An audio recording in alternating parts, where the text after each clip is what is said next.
Yeah. Okay, hello, Nuala, thank you for being here. And now Monica is going to read your biodata. Well, it is my pleasure to read Nuala's biodata. Nuala O'Connor was born in Dublin, Ireland in 1970 and lives in County Galway. She's a member of ISDANA. Nuala graduated from Trinity College Dublin with a BA in the Irish language from Dublin City University with an MA in Translation Studies, and her latest degree is from the University of Galway with a certificate in Women's Studies. Her most recent novel is Seaborn, a retelling of the life of the Irish pirate Anne Bonny. It was shortlisted for Novel of the Year at the 2024 Irish Book Awards and nominated for the Dublin Literary Award 2025. Nuala's fifth poetry collection, Menagerie, was published in March 2025 by Arden House. In late 2022, Nuala won the Writing Ireland Irish Short Story of the Year at the An Post Irish Book Awards for the story This Small Giddy Life from the New Ireland Anthology. The short story is called A Little Unsteady, the anthology is called A Little Unsteadily Into Light. Nuala's fifth novel, Nora, about Nora Barnacle, wife and muse to James Joyce, was published to critical acclaim in 2021 in the USA, Ireland, the UK, Germany, Croatia, the Netherlands, Estonia, and Poland. Nora was named as a top 10 2021 historical novel by the New York Times and was the One Dublin One Book choice for 2022. Nuala curated the Love, Says Bloom exhibition at Molly on the Joyce family for the 100th anniversary of the publication of Ulysses. Nuala is currently writing a memoir about late diagnosed autism. Her seventh novel will be published in 2027. Nuala, the screen is yours. Thank you so much. Thank you, Sylvia and Monica, for the invitation, and thank you all for coming on a Saturday afternoon. So, Brendan Maddox said of James Joyce that monomania destroyed many of his friendships and, as far as one can judge, his children's lives. Her theory was that Joyce's obsession with writing dictated the lives of his family. His tight family of four: himself, Nora Barnacle, his wife and, well, partner and later wife, and their children, Giorgio and Lucia. They were a very, very close unit, and because of that, unassailable in a way, except life has a habit of assailing us. But more of that later. I want to start with Nora Barnacle, the magnificent wife of James Joyce, who was so important to the whole Joyce project, and who I centred in my 2021 novel, Nora. It's a fact that poor and uneducated people can be magnificent. It's a fact which some people find hard to swallow. These magnificent individuals are often that way, not because they strive for honours or wealth or large achievements, but just by being quietly and resolutely their own person. Nora Barnacle, wife of James Joyce, had scant finances and little schooling, and because of the Ireland she was born into, probably no huge ambition. She was an intelligent woman who was also kind, supportive, grounded, good-humoured, and generous. And by being all of those things, she was the right companion for a literary genius who often found ordinary life and other people very tricky. In 2015, I adopted a queenly one-eyed cat and I called her Nora Barnacle. In 2016, as part of an Italian course I was doing at the university in Galway, I was asked to write an essay about Joyce's friendship with the Italian writer Italo Svevo, who he made friends with in Trieste.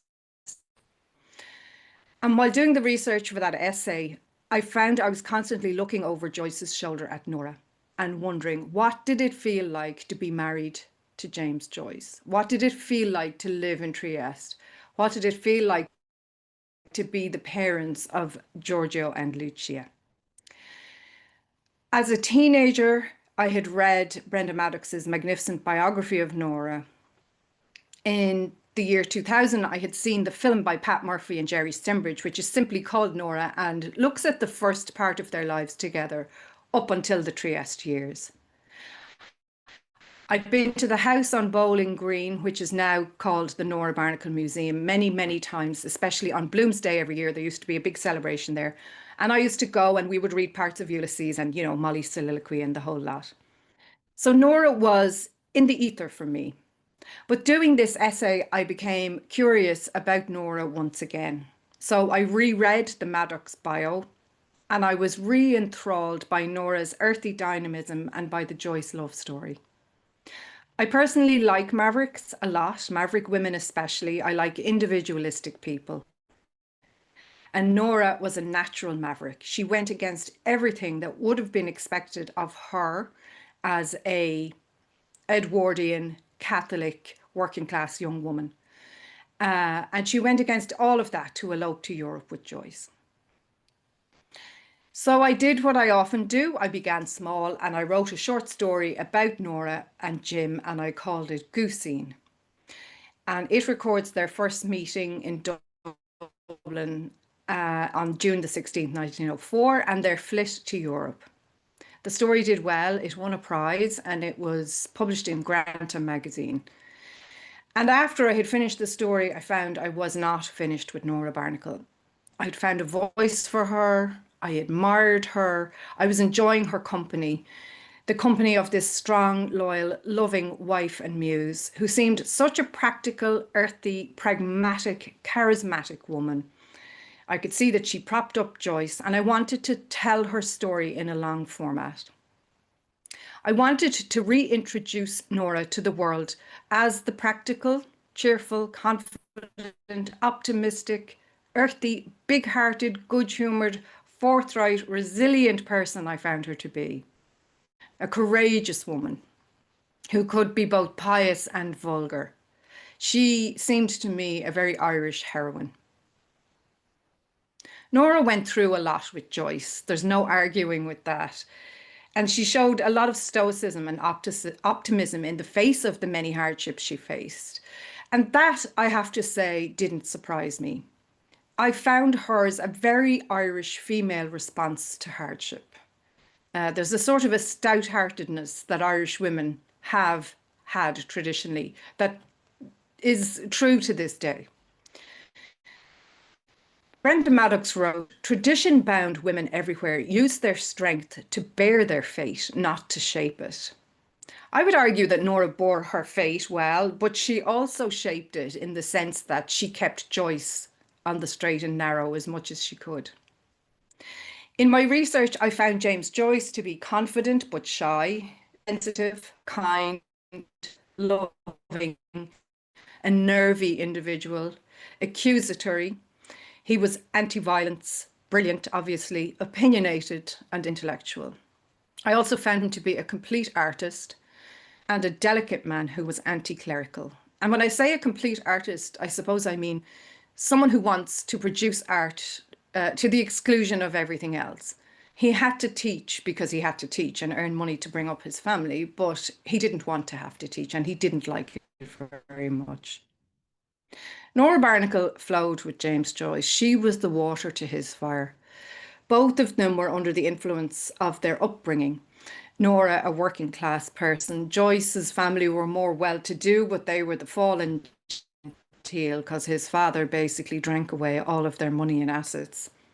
But they were under the influence of those upbringings and the prevailing mores and politics of the Ireland of the time, plus their own personal quirks and passions. And Joyce drank, as we know. He was a daily drinker, dependent on alcohol, physically addicted to it. I have found among the Joyce faithful sometimes a reluctance to call him an alcoholic, but I think anybody who relies on alcohol as an everyday substance has a problem with alcohol. Joyce was also unfaithful to Nora. He asked her to go with other men, which she didn't do and didn't want to do. Neither of them was a paragon, basically, the same way none of us are. And the way I found them, I knew that they were rich subjects for fiction, and particularly the long form of the novel, where you can really get into the weeds of people and who they are. I took my start at their start for the novel. Galway-born Nora sauntered into Joyce's world, as I said, in June 1904, and with that peripatetic life in Europe. In her book on Leave Galway, after a beating from her uncle, was the start of, quote, the nomadic peregrinations of this extraordinary girl from Galway, end quote. Nora would spend 37 years wandering with Joyce, who was drawn to this earthy 20-year-old first by her looks and then by her name. Joyce revered Ibsen, as we know, and his Nora. And no doubt Joyce also loved the singularity of the name Barnacle. What a gift of a name for a writer to hear, this gorgeous name, Nora Barnacle. I think he was thrilled with that. He soon was to learn that Nora's humour and vocabulary, her stories and her way of telling her stories could be put to good literary use. And he encouraged her to spill the contents of her childhood and her young girlhood and young adulthood to him for him to write about. And as we know, he used a lot of Nora comes up in his female characters, Greta in The Dead and various other people. Cash poor and uneducated Nora may have been, but she was extraordinary. And it didn't occur to her that she wasn't. She had great confidence. She was a woman in possession of herself, and she left Galway with both life and work experience, which in a way is more than Joyce had. He was educated, yes, but not very experienced in the ways of the world, in the sense of you have to earn your living, etc. Having been raised by her grandmother, Nora had a certain independence, and she'd known love too, having had several serious boyfriends in Galway, all of them interestingly educated, and all of them older than Nora. So an older man, even though Joyce was quite near in age to her. Once in Dublin, Nora easily landed a job at Finn's Hotel and met Joyce, a young man grieving his recently dead mother, who was no longer a college student and had neither job nor career prospects. Joyce, that June, wandered penniless from friend to friend, couch surfing, as we would say today, cadgy digs. Nora, with both wages and accommodation, was more secure. Joyce at that time was concocting a plan to go abroad. He craved escape from what he perceived as the lack of naturalness and honesty he found in Irish people. He fell for natural and honest Nora, and they formed a solid union that lasted until Joyce's death in Switzerland in 1941. Fintan O'Toole believes Nora liberated Joyce from shame and snobbery. She certainly uplifted him by being strong-minded, flexible, loyal and direct, things he valued highly. When I decided to write a bio novel about Nora, I knew it was important to present her true to who she was, and Jim too, to present them as the people that they were, rather than to invent ultra-palatable versions of them. That's not really what I want to do in these kind of fiction. It's not the novelist's job to write genial characters. It's our job to confront human foibles and frailties, even if it makes the players seem unlikable. And I think there's a whole conversation to be had about likability in fiction. It seems to me a vast nonsense. Interestingly, Anne Enright, of whom I am a big fan, observed, quote, "Fictional men are allowed to be bad. Their badness often is the story. Female characters are not allowed to be bad because it makes a story slightly unpleasant," end quote. I love that quote. I think Anne Enright is as close to a genius as we have in terms of writers in this country writing today. I think she's wonderful. Back to Nora. For all her solid magnificence, she had her own idiosyncrasies, which included a certain blindness to Joyce's failings at times. He fell in and out of financial messes, and Nora was, like him, prone to spending money when it was scarce. She also put up with the endless moving the family endured. Truly, she had little choice. She put herself in a certain position as a Catholic, particularly, by running away unmarried with Joyce. She couldn't really go home, in a sense. And I think she felt she didn't have much to go home to, because she was mildly estranged from her mother, and her beloved grandmother was dead, and her uncle didn't like the boyfriends that she went out with. The last guy, Willie Mulvey, was Protestant, and he beat her up over that. So why would she want to go back to live with him? When they were living in Paris in particular, there was a lot of snobbery about Nora from the expat community there. They considered her lazy. Some of her expat counterparts thought she was lazy because they said she didn't cook. They didn't understand why she was not, in essence, Joyce. In reality, she was his anchor and his rock, physically and emotionally. Another criticism levelled at her has been that, as a mother, she preferred benign neglect above any other style of parenting. Again, I would say that that is a very Irish style of parenting. It has changed with my generation, but like, I was born in 1970, but my parents would have had that same style of parenting that kind of came through the first part of the century, shall we say. Though the family's love for each other was solid and the Joyces kept company with their children, they didn't prepare Giorgio and Lucia well for life or careers. Still, I found no solid evidence for the vilification of Nora by other writers when it came to issues around Lucia especially, and around the domestic sphere and Nora's lack of secretarial support to Joyce. It wasn't necessarily her job to be a secretary, but I think a lot of the expat community, often the life partner of the famous writer or artist, whoever they were, fulfilled that role, whether they wanted to or not. And we've seen that in a lot of writer marriages, where one person gets eclipsed, and often it's the woman.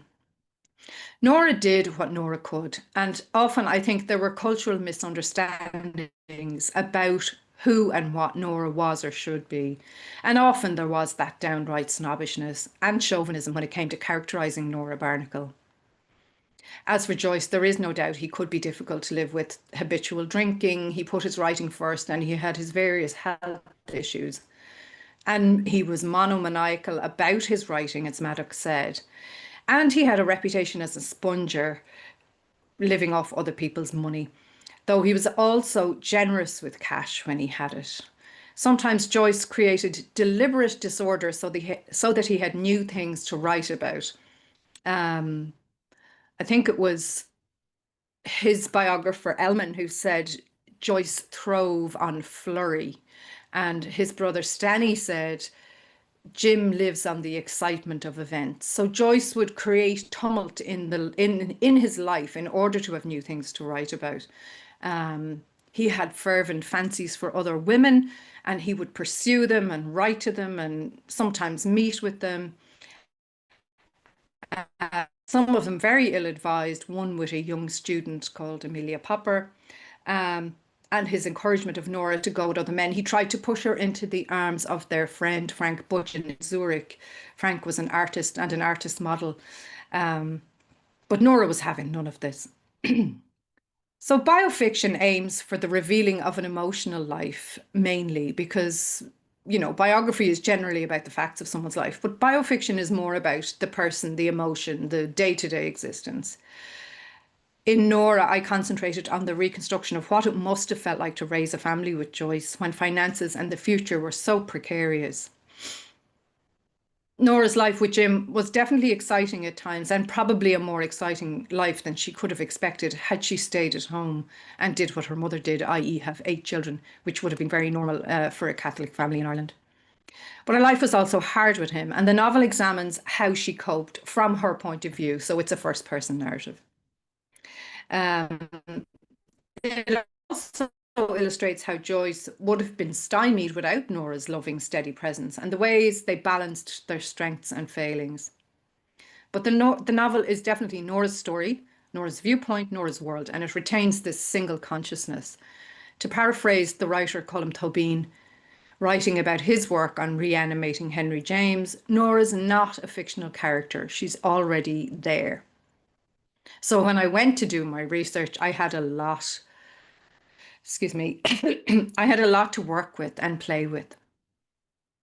I thought a lot about what life might feel like for a young, large-hearted woman released from rainy Catholic Ireland into sunny Bohemian Europe, into a new language, a new set of languages, in fact, because they moved so often, and the protection of the complicated, interesting man she'd hitched herself to. As regards plot, in biofiction, the life is the plot. Hilary Mantel said, poor Hilary, she was one of my favourite writers, R.I.P. Hilary, she said the novelist, and this is a quote, lives inside the consciousness of her characters for whom the future is blank, end quote. So the reader witnesses in real time the dramas of Nora's life with Jim, with Lucia's mental health, and with Giorgio's life choices as an adult mainly, and all their roaming from home to home, country to country. The Joyces' on the move, hand-to-mouth existence is one of the central aspects of their lives. Nora followed Joyce wherever he went, though she was often a little grumpy doing it, much as she liked novelty. Edna O'Brien concluded that writers are a scourge to those they cohabit with. And this was true for the Joyces, but they enjoyed a deep love and dedicated mutual support. Sylvia Beach, Joyce's publisher and friend, said the Joyce marriage was the best of any writer marriage she knew. Because she could see what Nora was to Joyce where other people could not. It was funny when I sent the first draft to my agent, which was huge, and I had every move they ever made, I had it in the manuscript, and my agent was like, oh my God, I'm exhausted with all their house moving. You have to pare that back. And so I ended up deleting out a lot of the moves they made just to make it a smoother experience for the reader. So in fact, my novel doesn't accurately represent exactly how many times they moved, because there was really too many to record, though I had tried to do it and my agent said it was too much. So just to go back to where I was, that Beach had said the Joyce marriage was the best writer marriage she knew. Joyce revered Nora. He wrote to her, no human being has ever stood so close to my soul as you stand. And when her darling Jim was being lowered into his grave, Nora called out, Jim, how beautiful you are, as she caught her last glimpse of him through the coffin's vitrine. They were as strong a couple as one can hope for despite all the hardships. Excuse me. The joy for me of writing biofiction is giving the central protagonist an interiority and a day-to-day existence that's mostly uncharted outside the facts of their lives. We know that Nora was charismatic and that she buoyed Joyce up, and she was the inspiration for so many of the characters, including Molly Bloom, her skin, travel with her, imagine how she felt, to see what she longed for herself and her family, and about the things that tried her and the things that pleased her in their life. I hope you can still hear me. Biofiction is a combination of research, which is helpful, and imagination, which is the real work in a sense. The business of imagining what it was like to be a human in a different era, to be a human in flux, searching for answers as we all are. There's a speculative element to biofiction. The writer is always imagining conversations and what ifs, what the writer Anthony Beevor disdains as faction creep. That's what he calls it. This business of where the thing that is invented by the fiction writer becomes taken as being 100% true, and then that creeps into the reality of the situation. But I'm clear when I write these kinds of books that they're a combination of fact and fiction. They're my fictional version of the people and events. I don't claim them as definitive. But research is crucial. You have to know the inner workings of the person, what motivates and moves them, what their personality is like, who they are, their family influences in childhood, their education, the realities of their era, the geography of the places they lived. And I'm in a good position because I'm from Dublin, but I've been living in Galway for 30 years. So I have a good foot in both camps.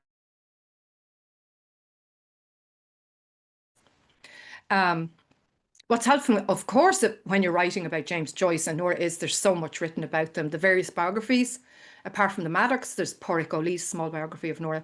Geraldine Meany wrote a good one, which is attached to the Nora film. And there's a great book called Joyce's Galway by Ray Burke, which he looked a lot into Nora's side of the story. So what was helpful to me was reading not just Joyce's work, returning to the work of his I had read, and then reading Ulysses with a reading group at the James Joyce Centre in Dublin, and then again with another reading group in Molly, but also reading the various biographies, the testimonies from their friends I found extremely useful, and of course scholarly articles. Everything you could ever want to know about Joyce is written about. But as a researcher writing a novel like this, you're creating and you're choosing. You're filtering the filter.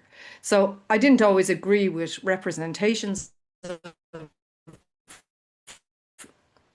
Nora, Jim, Giorgio, Lucia, and so what's also important is walking the ground the family walked, getting a feel for the atmosphere and built architecture. I mean, I know Galway and I know Dublin, but I did go to Trieste and Zurich and Paris. Actually, I got a month-long residency at the Centre Culturel in Paris from the Irish government. So that was brilliant. I finished writing the novel there, and I would write in the morning, and then every afternoon I would go out and I would walk around to the places that they lived and also the places where they ate. I didn't eat in any of the places they ate in because they're all extremely posh, but I got to have a look. I got to Pola only this year, actually. I hadn't been before, and it was wonderful. Walking those places, visiting the Joyce museums, just soaking up as much as I could about Nora as an individual and Joyce and their children. Yeah, so the Paris thing was brilliant because I walked around every address they lived at and all of that. And then the imagination piece in writing a novel like this, it's about creating probable, believable scenes, about getting inside what Virginia Woolf calls moments of being, the intimate personal thoughts and happenings, the life and attitudes of the character, the things that fire them up. You want the characters' lives to flare up around the reader, to douse the reader. Everything about the characters and the texture of the era should be apparent to the reader without overloading the reader. And readers know that novels are fiction and that in biofiction you must invent. You know, that's, if you're picking up a novel and thinking it's going to be like a biography, you're not reading the right book. I, as a writer in 21st century Ireland, I don't have access to the thought processes of a woman in pre-war Austro-Hungary, no more than I have access to the mind of any other person, living or dead. But I have got my imagination and it's my job to use it. And of course, Nora and Jim left behind a trail of facts and factual crumbs. And then I can take those factual crumbs and fashion them into something solid, something curated and selective, yes. But let's not forget that all kinds of biography are fashioned in precisely that way. All memoirs, biographies, and autobiographies are written through a particular and personal lens, as is biofiction.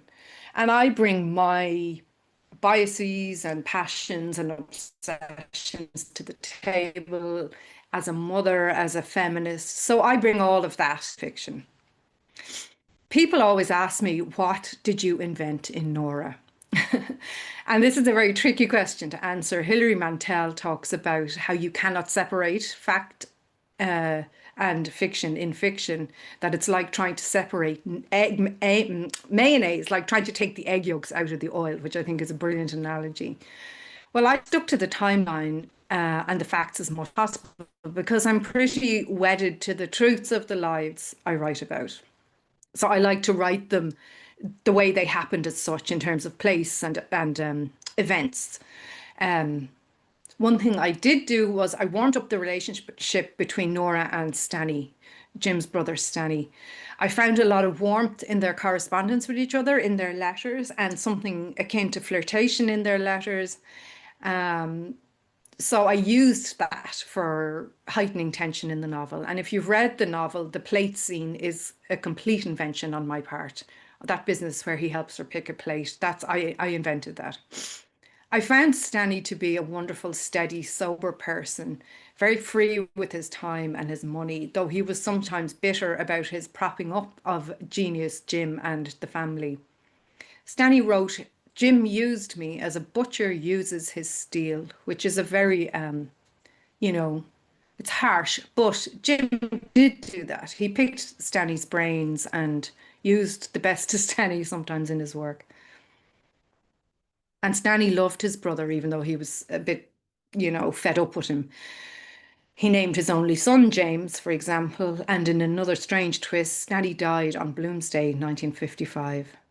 Nora was definitely close to Stanny.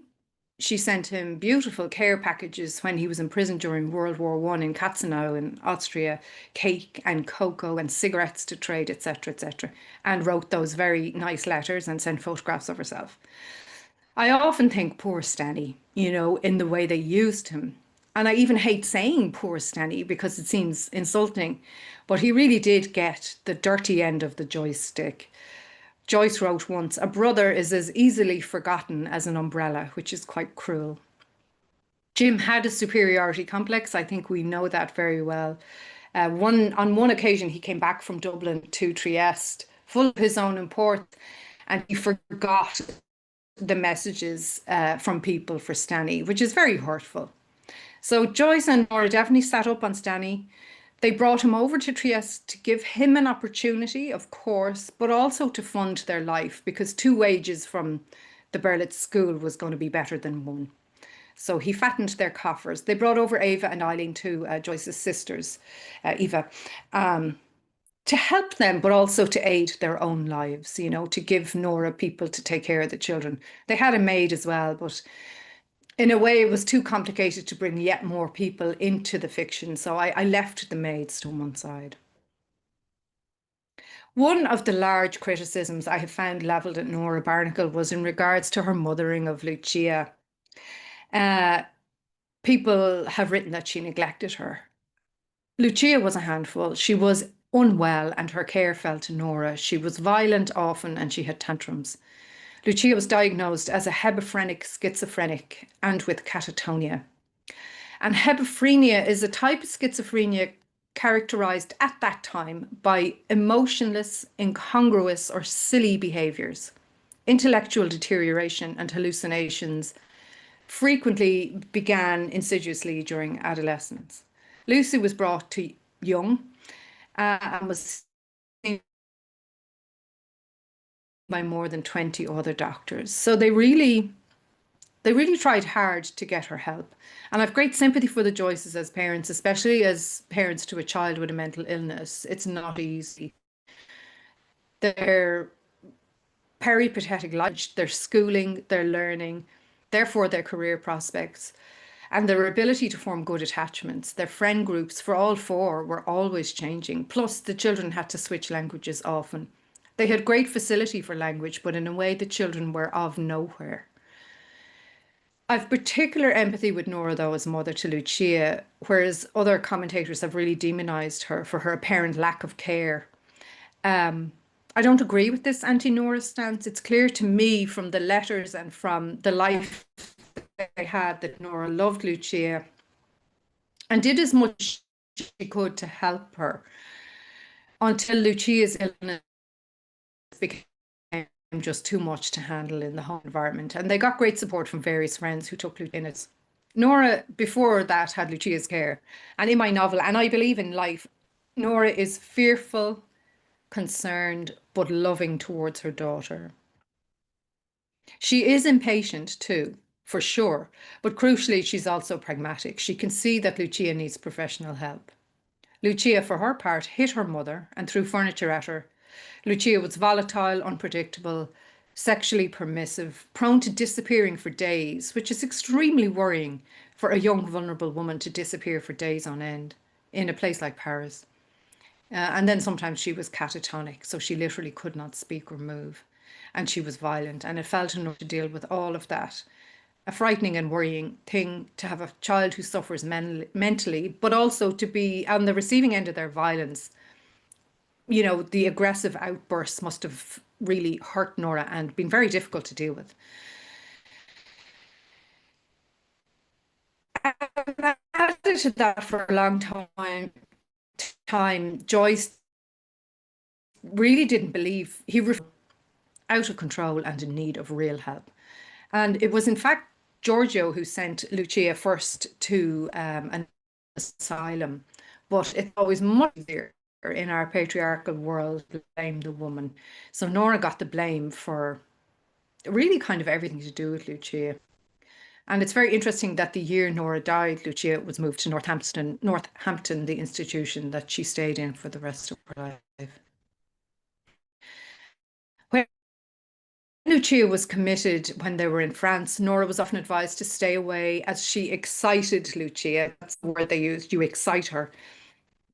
In 1936 in Ivry, Lucia tried to strangle Giorgio and Joyce when they visited, so they excited her too. But Nora again gets the blame. One time when Nora visited Lucia in a place she was in Zurich, Lucia had painted her face with ink and was wearing an opera cloak. She was clearly very unwell and Nora wanted to take care of her properly. At home, because of the truancy, Lucia was a danger to herself and others, including Nora. At one stage, Lucia was sent to Dublin and ended up living in Wicklow, in Bray, County Wicklow, which is just south of Dublin, with her cousins. Charge, which doesn't seem very fair, but Lucia was taking naked sea swims rather, in Bray, lived on a diet of champagne, cigarettes and fruit, according to her cousins. She went out with no underwear on. She painted her bedroom black. She was going to pubs alone, which was unheard of for young women at that time in Ireland. And she set fires on the floor in the cousin's house in Bray. So she really was a danger to herself and others. And through all of this, Nora, despite Jim's reservations about Lucia's actual deterioration, remained stubbornly loyal to Jim. She minded his health. His drinking exacerbated his stomach problems, and then he also had his very severe eye problems, which was terrible. And she made sure he availed of treatments. So, and that he had the time and the peace to write, steering him home at night before he got too drunk. Joyce adored Nora, and in 1909 he wrote to her, "If I'm to write anything fine or noble in the future, I shall do so only by listening at the doors of your heart." I personally hear Nora Barnacle in phrases from Molly Bloom, like when Molly proclaims that 20 pockets aren't enough for the lies men tell. I love that phrase. I say it to my husband. I hear her too in another passage in the Penelope episode where Molly muses that Blazes Boylan wouldn't know poetry from a cabbage. Nora, like Joyce, was a wonderful talker and spinner of expressions, and Joyce delighted in her, appointing her muse-in-chief for his fiction. In 1909, in Dublin on business, he wrote to her, she was back in Trieste with the children, "Everything that is noble and exalted and deep and true and moving in what I write comes, I believe, from you. You are more to me than the world." Joyce and Nora's relationship, unlike the Blooms, was a communicative and successful one.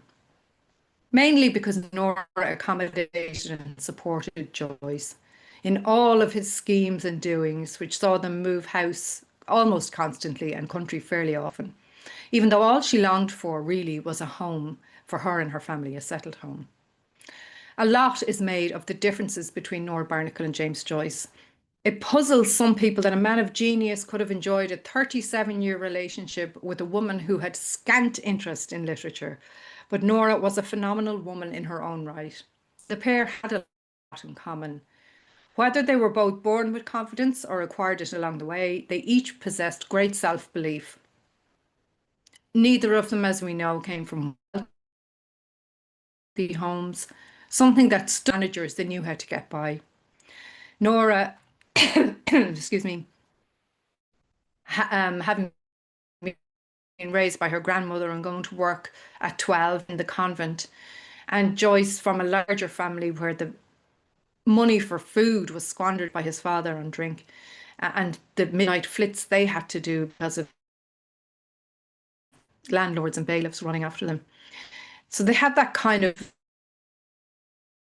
knowledge of poverty, and as Catholics in cities by the sea, and both liked to sing and tell stories. So these are the things that they had in common. Each of them liked the thrill of the new and were not afraid to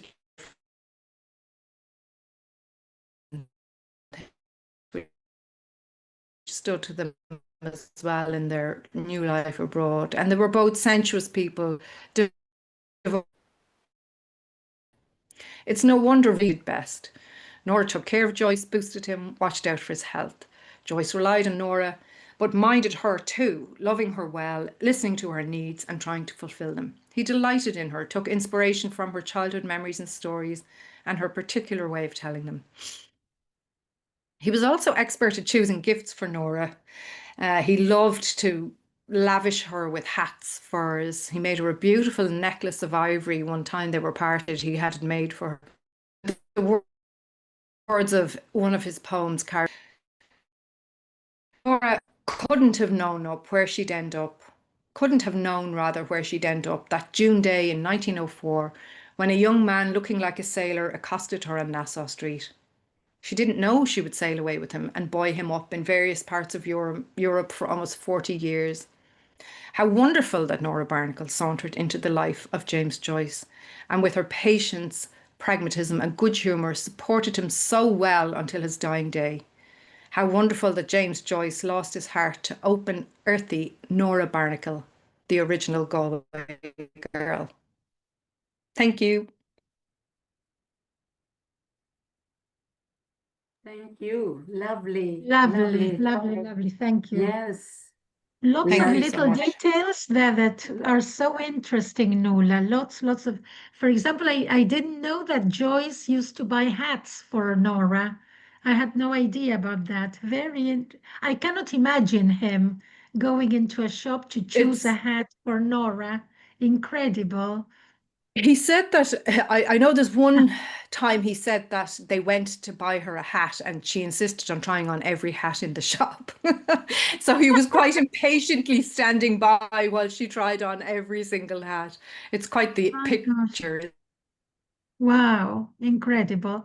And you mentioned a short story But I that think you he wrote at the enjoyed it. beginning. You mentioned Boozy at the beginning, a short story that you wrote. I didn't find it anywhere. How can we Yes, get it's the hold of it? Yes, Sylvia, it's the I one think we shared in it's on the October. grant. Ah, you're Yes, right. it is the one. Yes. Claro. I You're think it's right. on the You're right. Granta website. Yes, It's Yes, essentially the it is opening on section of Granta. the novel. Yeah. Right. Very I heard nice. in one of your interviews, Nuala, that you said that this long-lasting and loving marriage was because, among many other things, of course, was because Nora was married to Jim, not to the genius. Mm, And she Yes. never She considered was him married to the man. the Joyce.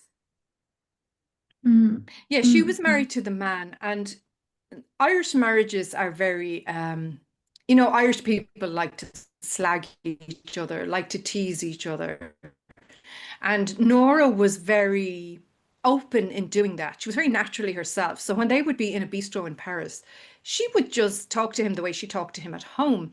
And some people were very shocked by that because here was she, this, uneducated woman disrespecting the genius Joyce. But to her, he wasn't the genius Joyce. He was Jim, her silly husband, her silly Right. boy, She didn't worship at the altar of Joyce the way his fans did. And he actually wasn't very sociable. I know we think of him as this gregarious drinker, and he did drink for social courage, but he didn't love to meet people out and about in the social whirl.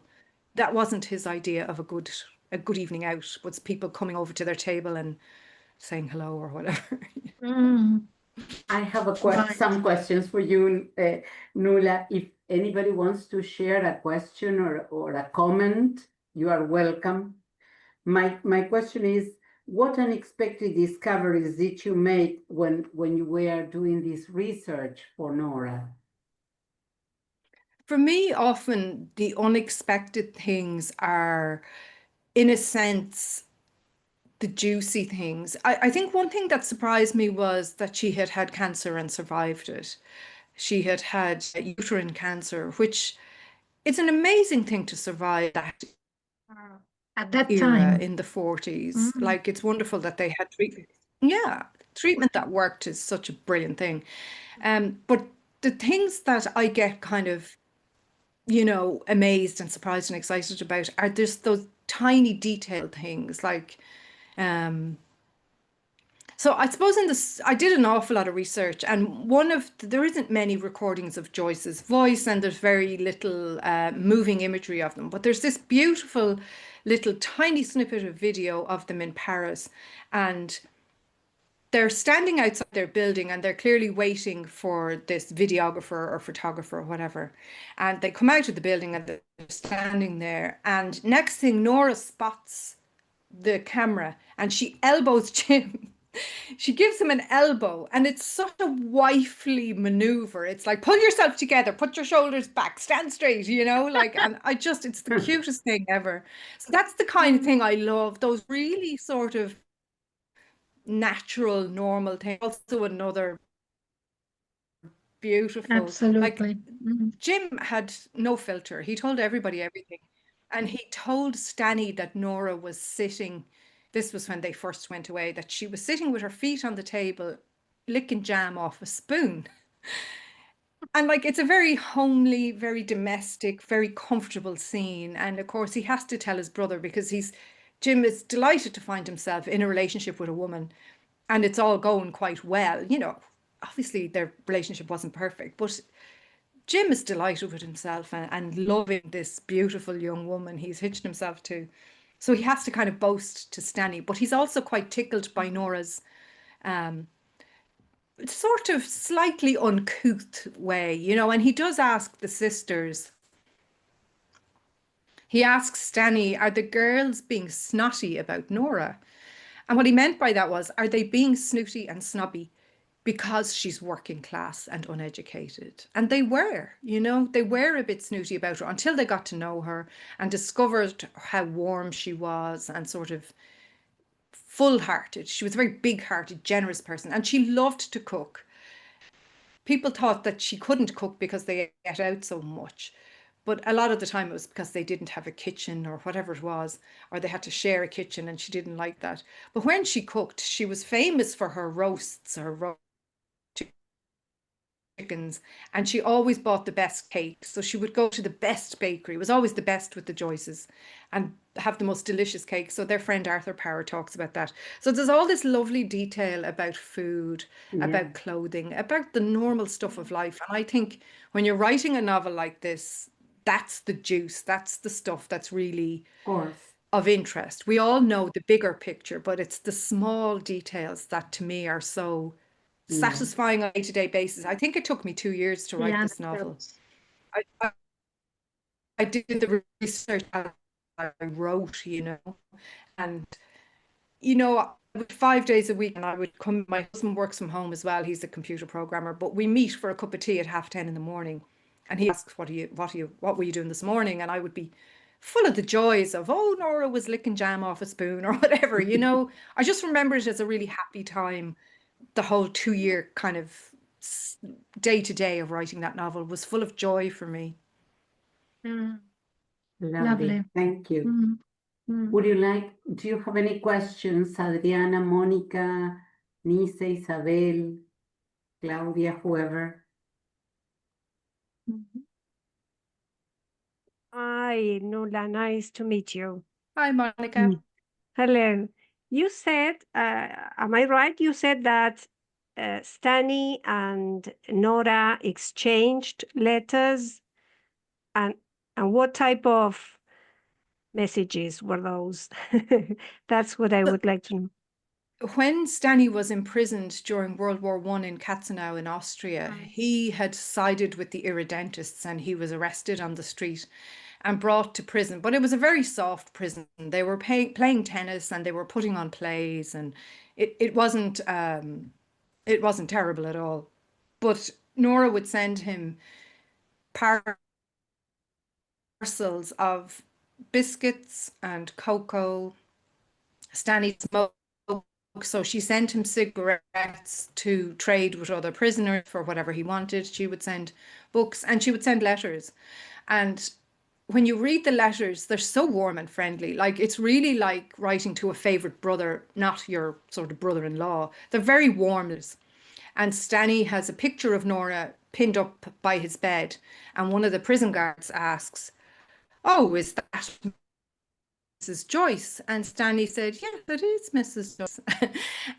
And he tells Nora this in the letter. Like, it's quite kind of intimate, So I sort of warmed that up a bit. And I know that in Pat Murphy's film as well, I don't know if you've seen the film, Susan Lynch plays Nora, and she's the most beautiful Nora. She's stunning. He also kind of warmed that relation, or the filmmakers warmed that relationship up as well. It's a kind of a very classic Irish story, like Sam Hanna's December Bride, the two brothers and the one woman. And Nora was very beautiful, very sensual, very confident, bodily confidence. And even though Stanley was quite square, as we'd say, I'm sure her vivacity affected, I'm sure that you couldn't help but kind of, maybe fancying is too far, but you couldn't help but go, "Oh, she's gorgeous," that kind of way. Even if she's not got the most beautiful face in the world, she certainly had presence. Like Joyce talked about her erect walk, that she held herself very well. She'd lovely kind of auburn hair. She loved clothes, so she always looked smart. So she was very striking. I think now Stanley would have, he would have looked at her and said, "Oh, she's lovely." Sure. This Absolutely. very free relationship, because they were quite free for the time, and Nora was an open-minded woman, though Yeah. she was brought up in a rural, at that time, Galway, I guess it was quite rural to the standards of other cities. Yes, a small fishing city, I suppose. But yeah, I mean, she was certainly open-minded. Joyce introduced her to erotic writing. Your man, Sacher Masoch, I think his name was, he wrote these sort of Yes. pornographic novels. And he had Venus Nora in reading Furs. those. So she was open to that kind of thing. I mean, she did think that Ulysses was disgusting and whatever, and she would say he has a very dirty mind and all of this stuff. But privately, she also went along with it all. So, which we shouldn't know, but we do know because of the letters. Right. Yeah. Yes, exactly. Absolutely. It's really weird, actually, that we read those letters. And, people complained a lot about Stephen Joyce and his reaction to things. But, I think he had a valid point. It would be very strange to be reading your grandparents' erotic correspondence. It would be very, very strange. Like nowadays, it mightn't be as shocking, though it still would be a bit, because the letters are still quite eye-opening. Yeah. Absolutely. Yes. I mean, in that era, it must 70s.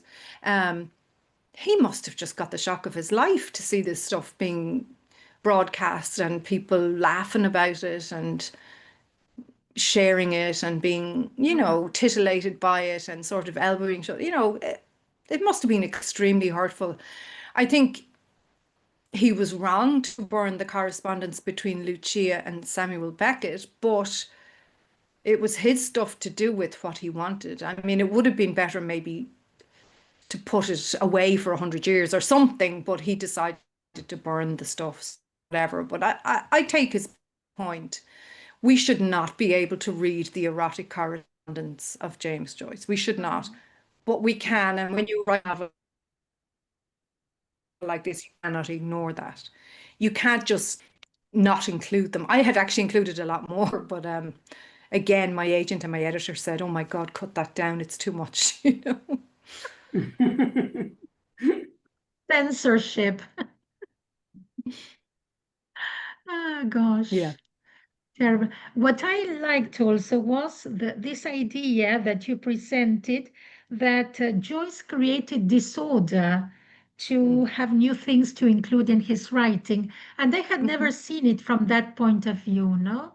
I thought that he was a difficult He man definitely and that he created conflict because he did. couldn't help it. But very interesting. I think Yes. that's very true. I think that's a personality trait. There is a chance he could have been neurodivergent in some way, but he, you know, his that sort of settledness that in a way he longed for, it wouldn't have been conducive to his art because he very much took his art from his life. And so when they went to Locarno and he started to pursue that doctor, and then Amelia Popper in Trieste, and Martha Fleischmann in Zurich, all of those things that he did were to create an excitement in himself in order to have things to write about, for sure, like, because they're very vivifying, and he lived, as Danny said, on the excitement of events, and were the two things. So I definitely think, and Elman said it as well, that he throve on flurry. So shallow roots and, you know, moving house, like they would never have moved to Paris except Ezra Pound said, "Oh, that's where all the literary men are, men," despite the fact that it was beach and, you know, all the other people that were there who were making Paris this fabulous literary hub. And Joyce just decided, yeah, well, then that's where I have to be. And so off they went. And, you know, I don't think Nora really had a choice. I think she was probably just told, yeah, we're going to Paris. So, and Yes, she probably went, okay. most probably. Most probably. Gosh. Yeah, she probably said, oh, Jim. But, you know, what choice did she have? Yeah, No, Right. she had made her bed, as they say. you No, and have the idea that she went to Paris with a job that was supposedly Jim's, but when they got there, the job was not available. So they started roaming Yeah, the, yeah. the continent looking for a place to live and for a job to do, no? So very difficult to live. It must have been very, very difficult to live with this man. Very, very difficult. Yeah, Mm. yes. When we were reading your biography, Nuala, you have a degree in women's studies from the University of Galway, which I find very, very interesting. How does this permeate your work? Because your work, I think, is oriented to women characters. Yeah. So I just studied women's studies for a year. It was a diploma. I didn't do a degree. But yeah, I loved it. It was very enjoyable. Yeah, I mean, I've always kind of identified as a feminist, and maybe that was me pushing against a very, very Catholic, very straight-laced upbringing. We weren't just, my father in a monastery before he married my mother, so he was training to be a priest.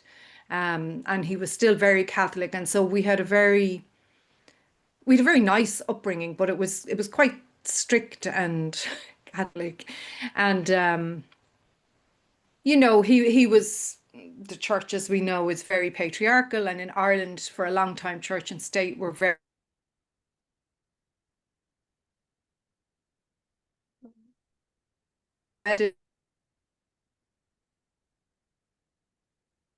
and so my father would have had very sort of rigid ideas about what women. He was unsupportive of women. He grew up, he had a house full of women. There was 5 girls and 2 boys in our family. Wow. And, you know, but yeah, for me, writing about women is important because I'm sick of them being smudged by history and misrepresented. And so I love to take these women and pull them into the center and give them the stage and let them speak for themselves. It's funny, I did a radio interview with a male presenter one time, and he told me that my male characters were cardboard cutouts. And I said, no, they're not cardboard cutouts. They're just not in the center of the action. And you don't like that, you know? Oh, I won't say who it was. I'll be discreet. Thank you. And women need this foreground, need to be foregrounded. So it's Yeah. I absolutely mean, necessary. it's crucial, yeah, because, you know, for too long, and the same way that minority cultures need to have their voices heard in a way that suits them, not in a way that suits the big machines of publishing, etc., etc. I think publishing is a very strange and tricky place, you know, and we would have a 10-hour conversation about publishing, but you know, it's such a funny space. It's trying to promote art and culture, but it's trying to do it in a commercial way, and those two things don't work hugely well together. And I meet so many people who write beautifully and are wonderful writers, and because of various reasons, they will never be published, or they won't be published in a way that's large and recognized. And it's just, there's no equality in the publishing space, I don't think. And, Yes. you know, because publishers themselves are paid so badly, it's very difficult then for certain people to get a foothold in publishing, and therefore representation from people other than traditionally dominant cultures don't get their voices heard. And it's all this trickiness around publishing. I'm sure you probably have the same thing going on there, like that only certain voices are being heard, Yeah. and that's hard. And so any of us who are writing any kind of margin need to just keep pushing on and shouting hard as that can be. I mean, you were saying at the start that I was elected to Ace Thona recently, and that has been Yes. just the absolute, Congratulations. That's thank you. It's been the highlight of my year, though, because it means now that I can Wow.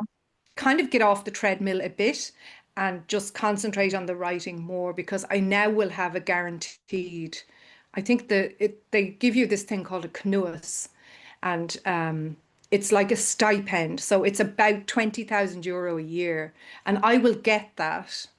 And all I have to do is keep writing.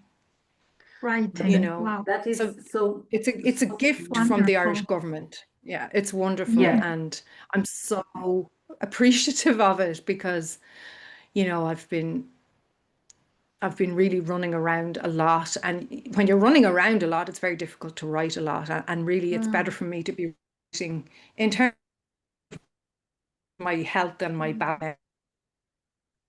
But as far as we know, and we have discussed it And in everything. previous. It's better if I can stay at home and write rather than be constantly on Right. the road. We have discussed this question that the Irish state Could you say that again, Yes, Monica? that the Irish state cares for the artists and writers, poets, musicians, cinema makers, and gives them quite a lot of. ISDANA is one of the associations to acknowledge the merit of the work of many people. And there are Lichcha Island, and there are many other institutions that contribute to culture. I mean, not only namely, but support it, fund it. And this year as well, well, about 3 years ago, there was a pilot project launch called the Basic Income for the Arts, and it was 2,000 artists, between writers, painters, composers, could apply for this weekly income. It's like 325 euro a week, so that's about 1,400 euro a month. And 2,000 artists, it was a lottery, got this for a 3-year period. It was a pilot project, and now they're going to roll it out a bit further. So none of these solutions are perfect, and none of them are across the board. It's not every artist. It's still like a lottery system, but at least it's something. It's an improving Yes. situation here. It's not perfect, Mhm.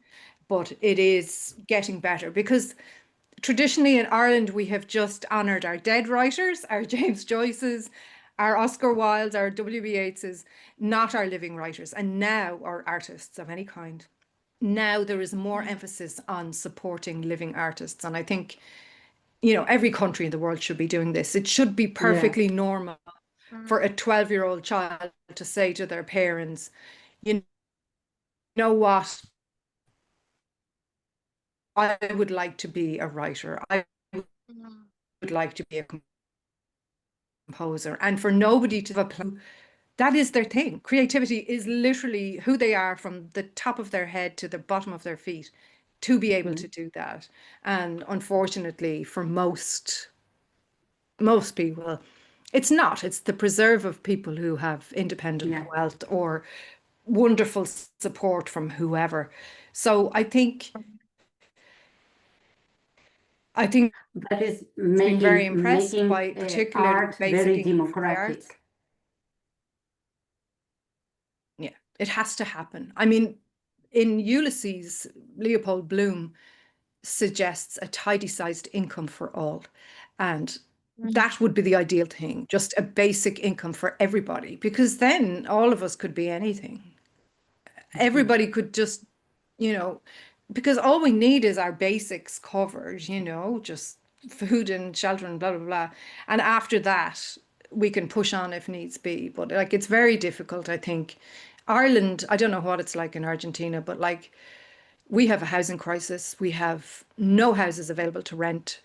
The price of a house to buy is just beyond most young people. So they're emigrating in their thousands, and it's just horrible. Like, how could you even contemplate doing something like art in a situation like that? Most people can't. So these schemes are excellent, and we're so grateful for them, but they're just a start. And we as the artists have to talk about it, push it, not make money such a taboo and alien subject. It has to be just a normal subject. In a capitalist world, we have to be able to talk about money in a way that doesn't look ugly, and appreciate that every child has strengths, and some of us are the culture people and the people who promote culture, and we're the cultural sector, and we need to be supported just as much as the engineers and the whoever else. Yes, Absolutely. certainly. Yes. So, from my personal experience, I went to study to Ireland, to Galway, 1 year, and the housing crisis was horrible. Like, I couldn't find anywhere to live, and some of my friends had to return to Spain because they weren't able to find any accessible accommodation. So it is really, really true. It's and a terrible. real Yeah. problem, yes. Yeah. I mean, it's going to put off people like you coming here. It's going to put off inward investment as well, because if there's nowhere for workers to live, you can't. Like, it's terrible. And then there's people like us who our family is nearly raised now. My youngest is 16. We have a 4-bedroom house. We don't need a 4-bedroom house anymore. So it's time for us to get out of here and go to a smaller house. There's very few smaller houses. So you need to make the thing more circular and more reasonable for people. A family needs this house now. Yeah. Thank Somebody you. asked, somebody put in the chat, Nisela was had there a another question. Yes. Yeah. Nise, what did you About would I ask? like to write Yes. about Is some there other any other historic? woman you My would like kids to are write? shouting in the background, so that's why I wrote it. But I want to know the answer. Yeah, there is. I would love to write about, well, there's 2 people I kind of have in mind, but I don't know if I will. That kind of, it will depend on what. Write about maybe one of the wild women.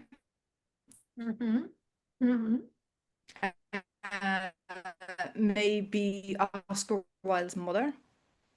Somebody commissioned me recently to write about based on the Colleen Bawn. The Colleen Bawn is one of these Irish sort of legendary figures. You know, beautiful young white girl lured into marriage by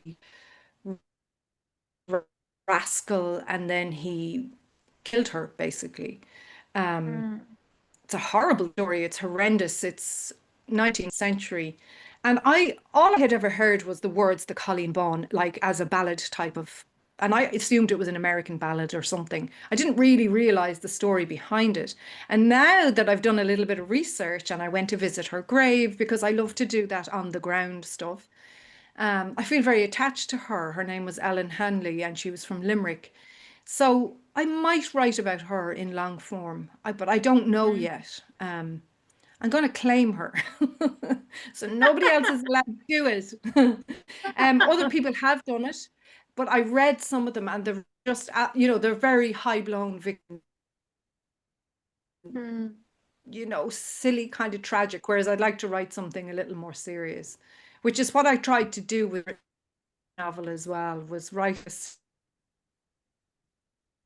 about part, which is very hard because a lot of the stuff written about parcel, you know, swashbuckling and, you know, just kind of nonsense. So this is what I want to do, is to write.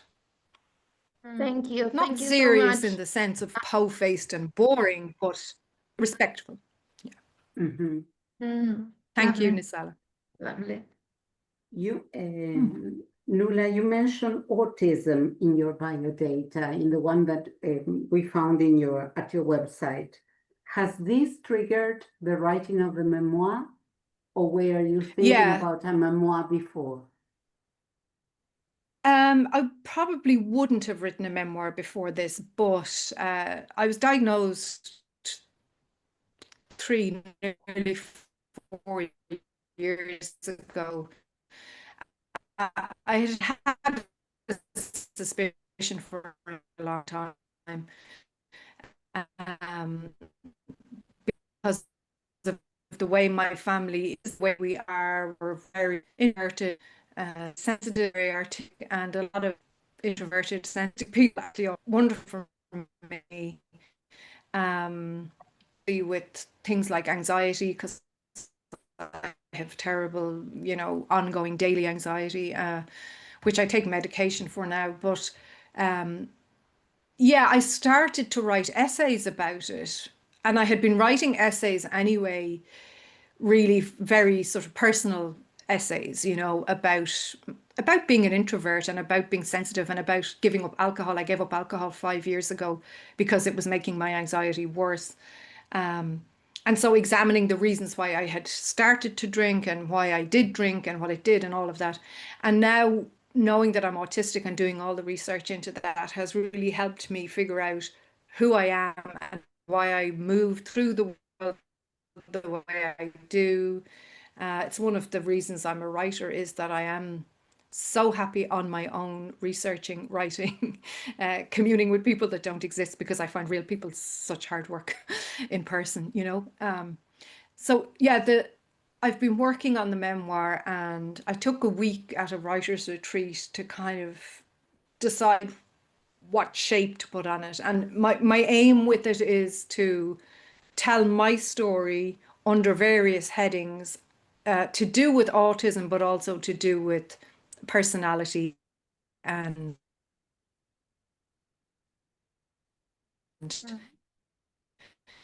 you know, I suppose mistake as well. So sort of about writing autism and my sort of move into adulthood, I suppose. And it's about giving up alcohol too, which has been so important.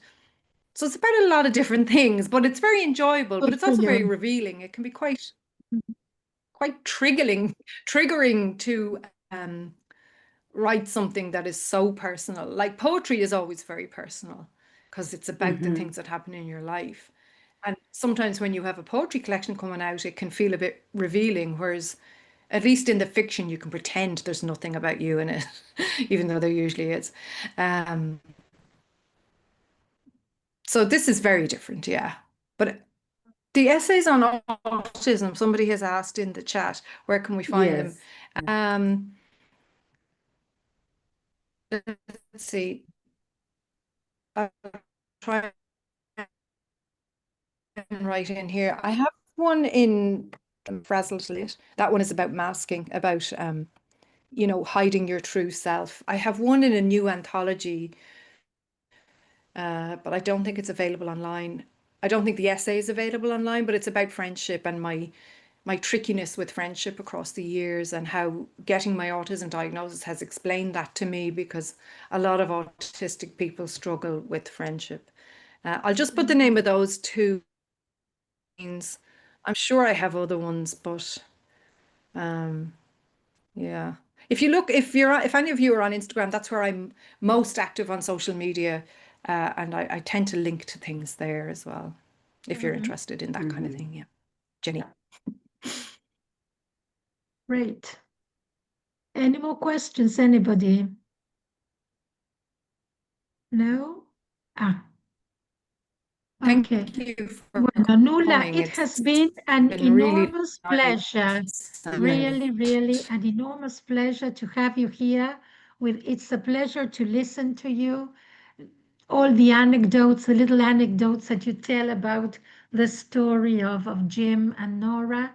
So, well, it was really lovely. Thank you so much. Yes, Thank you so much. it's been a Thank you, pleasure, and Sylvia. I feel Thanks, like Sylvia. rereading the novel right now to Yeah, it's been discover lovely. all those details that you mentioned. Right. Yes, yes, yes. Lovely. Yeah, I that's was so about good. to ask. I was about to ask if Sure, the book is Monica. available here. Monica, is it No, available? It was No. I published don't think so. I bought it in Galway, in but America. What your flow from the States is like in terms of books. It was also published in Ireland. Yes, I bought There's it in always this London. difficulty, isn't there? Oh, there's Larizar. Yeah. It's difficult, this thing. You think But that the word was maybe if you buy it from you think that- Amazon, UK or yes, USA, or maybe if you go to eBay. Now, unfortunately, the book depository is gone. So maybe it will take a month, maybe, or a it month is and a half, actually there's a but it will arrive. I'll write there, the name of a bookshop in Galway who are very good at sending abroad, and they don't charge huge. Charlie Kenny's. Byrne, Kenny's bookshop Kenny's. actually in Yes. Galway, Lovely. because they do a lot of international Shipping. sales, and they tend to be very good. I don't know if they have it at the moment or not. I hope they do, but Charlie Burns is also good in Galway. But many Again, I don't know can what buy, their many of us can join, and we ask for a number of books. Yes. Yes. Do you Charlie use Burns, ABE yes. books? I bought it. ABE I is a prefer second-hand paper term? books. What's it Yes, called? I prefer. Paper? I prefer Yeah. to There's read The paper another hard one books. copy. called Yes. Yeah, I do have an there's a place e-reader. called World of Books, and I know that they deliver free in Ireland. They might be worth checking out, World of Books. There is one in Argentina that is quite good, which is called Busca Libre. And they bring books both in English and Spanish within 20 days. So Busca That's Libre good. it's an option. The audiobook of Nora is quite good as well, if you like to listen to books. The girl who did the actress who did the voice is very good. The girl who did Sea, excellent. She really did a good job. I mean, it's the only one of my audiobooks I have been able to listen to without really cringing. Lovely. Few cringe moments in the Nora. She did a good job.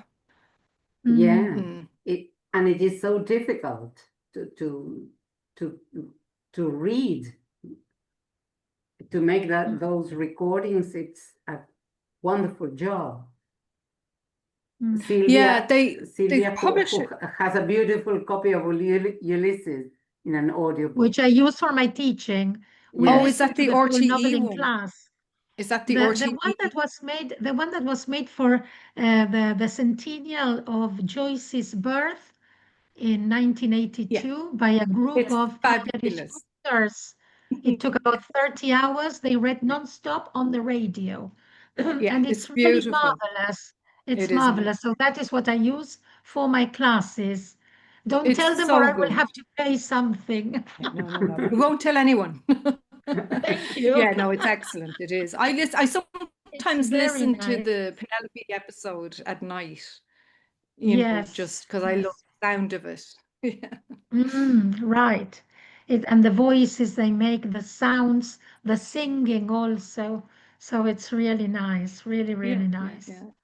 Oh, it's brilliant. Okay, people, really brilliant. anything else you would like to ask Nuala? Hi, Yes, Laura.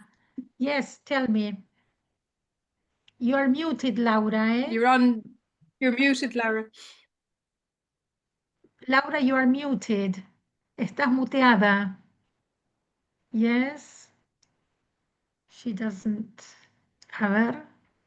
Unmute She's yourself. frozen. She's No, frozen now, Laura? yes. Would you like to ask a question? We cannot listen to you.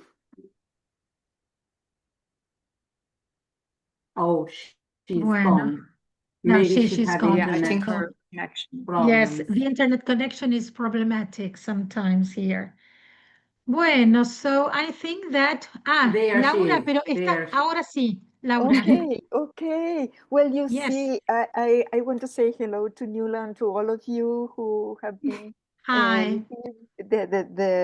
the opportunity to talk with her. I am so sorry. I was without any internet till now. Ah, So that's why there was right. this problem in communicating, because you said I was Yes. unmute. I was muted, but from Yes. here it appears that I have my micro open. So now it worked.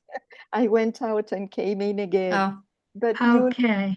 it's really a great pleasure, at least to see and to listen to the last questions.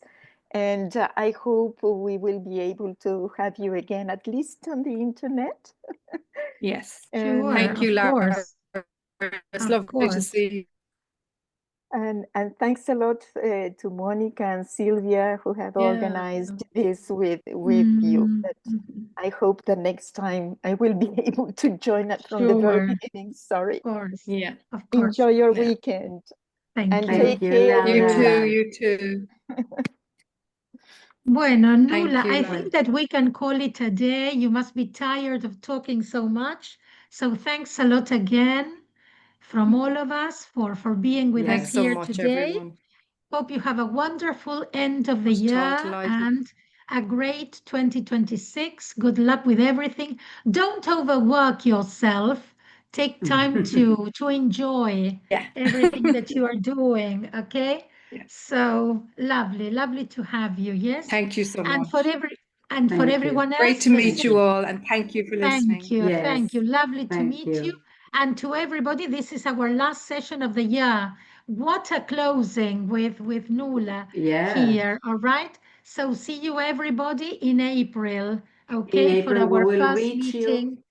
of We the will year. reach you in February to ask, as we have done, as we have already done, to ask you for proposals. So we start planning next year's activities with our ideas, with everybody's ideas.